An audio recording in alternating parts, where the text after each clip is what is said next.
We're sort of in the middle of the experience of exploring the political issues section of the revised social principles of the United Methodist Church. It's pure coincidence that the issue we are exploring in the week prior to the celebration of the 4th of July in 2025, the issue is war and military service. This is the issue that we must discuss at the United Methodist Church's table, where the attitudes of freedom and understanding and reconciliation and grace prevail. It's also important to remember that these social principles are not church law having to do with the governance of the church.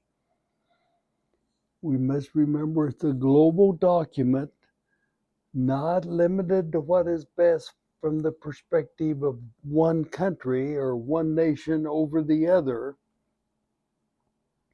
Finally, we must remember that politics is not a negative part of the community that we call human.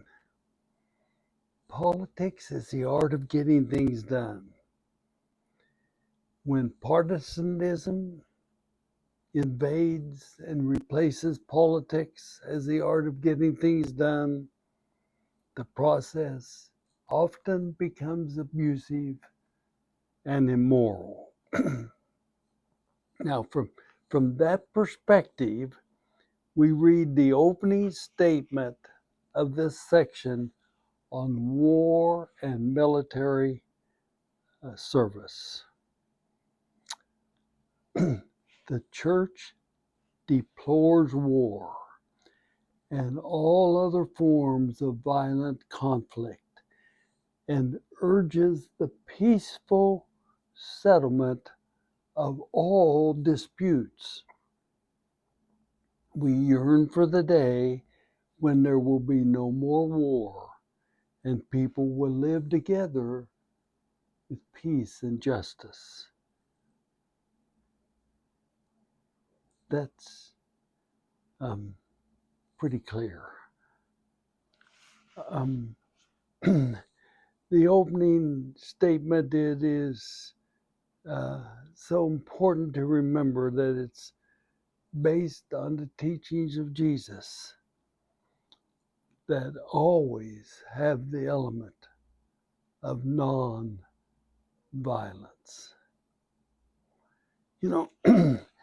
And then in the social principles, we continue reading.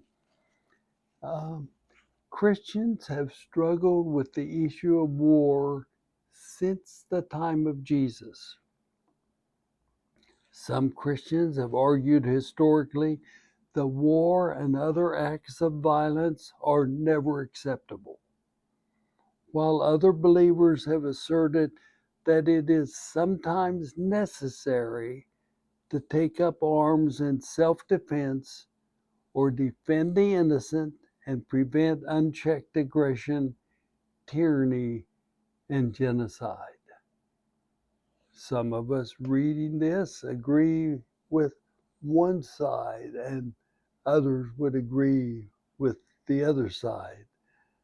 But that's been the Christian struggle for 2,000 years.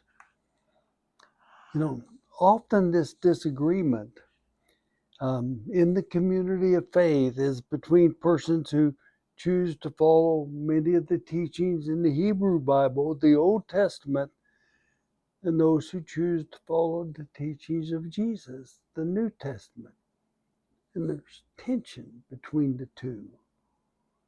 This disagreement is one of the interesting lenses through which Christian church history can be read and studied.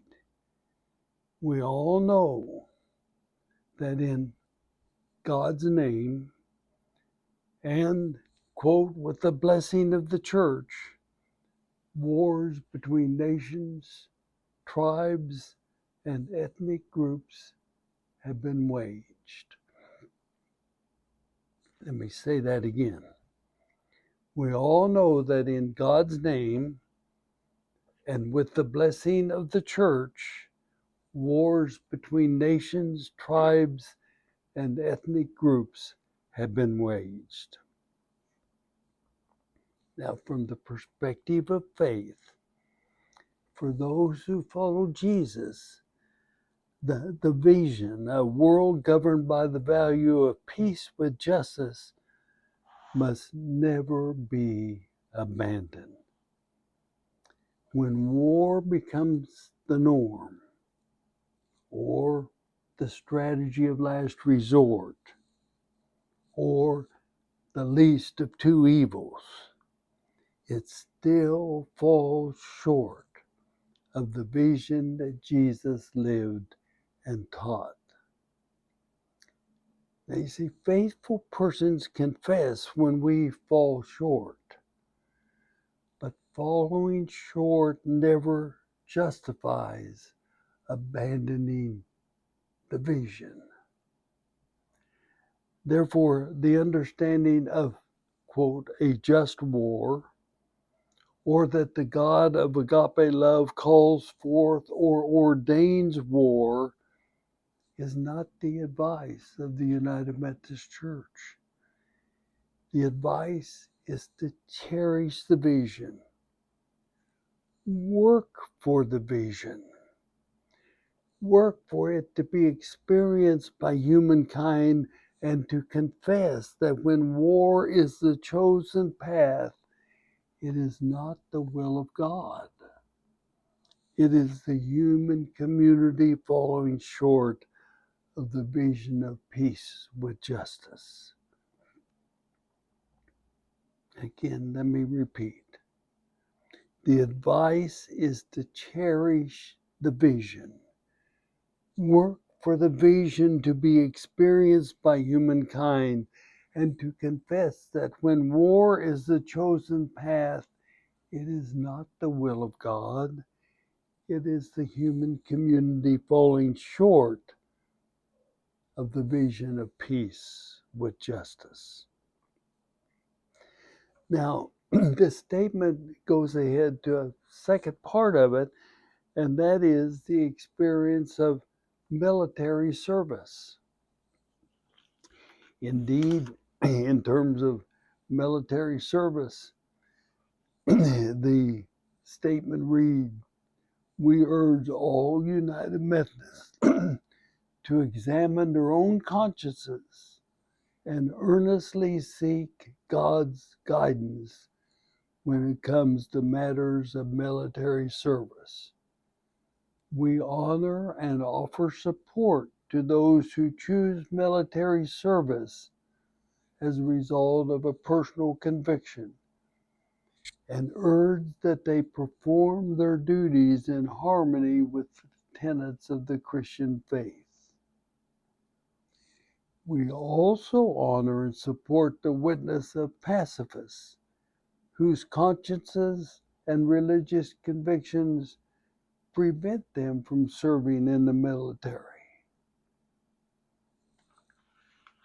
Both pacifists and those who join the military by draft or voluntary are supported by the church in their decision, encouraging both to follow the tenets of faith in performance of their duties.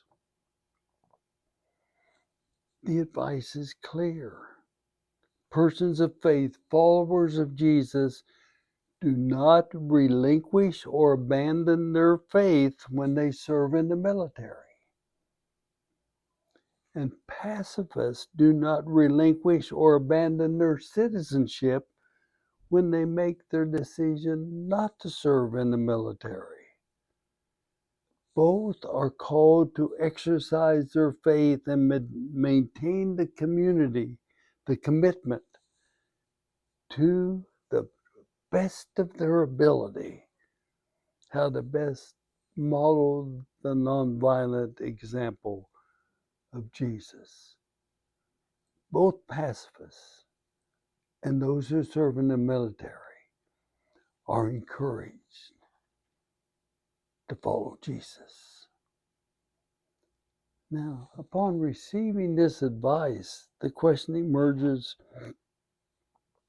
where do persons of faith, where do we go from here?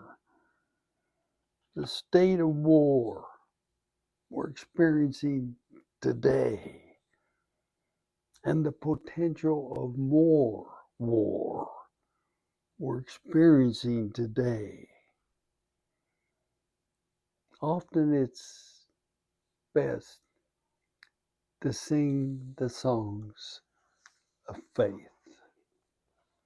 And one of the hymns in the hymnal is for the healing of the nations. For the healing of the nations, Lord, we pray with one accord for a just and equal sharing of the thing that the earth affords, to a life of love in action. Help us rise and pledge our word. All that kills abundant living, let it from the earth be banned. Pride of status, race, or schooling, dogmas that obscure your plan. In our common quest for justice, may we hallow life's brief span. Indeed, that's the songwriter's response to the advice in the social principles. A big issue, a relevant issue for our day. And the question is, when humankind fails to live the vision, do we abandon the vision or confess that we have fallen short? That, to me, is the question of faith. For your thought and conversation, what's your response to the understanding that Jesus taught the way of nonviolence, peace with justice, as the way for human beings to live with and alongside each other? And what is your response to the understanding that war is never just or ordained by God, but rather the experience of the human community falling short and missing the mark of our high calling? And finally, the question, do you believe in the God of all nations without partiality? Thank you for being on the journey with us.